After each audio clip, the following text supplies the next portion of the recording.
Welcome to Kenton Teaches. Enjoy the video. You start by loading your image into GD and keeping an untouched original. This preserves source pixels if you need to revert.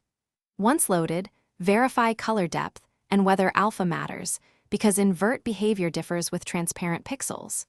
Make a duplicate layer or clone the image now so all work is non-destructive. Then select the target layer and confirm you're in RGBA or RGB mode. This ensures color channels react predictably when inverted and avoids surprises later. Next, apply the invert operation to the selected area. If GD exposes an invert filter, use it directly. Otherwise, loop pixels and set each channel to 255 value to invert RGB. Make sure to skip or reassign alpha so transparency remains intact.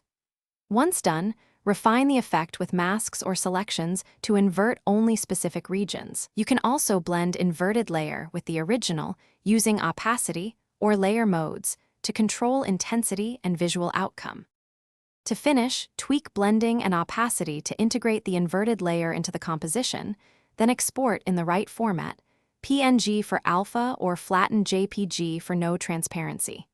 Make final color corrections if needed, because inversion in a nonlinear color space can look wrong. Convert to linear space, redo the inversion, and convert back if colors appear clipped.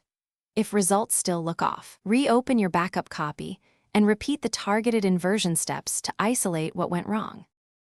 Thanks for watching. Please subscribe if this video was helpful.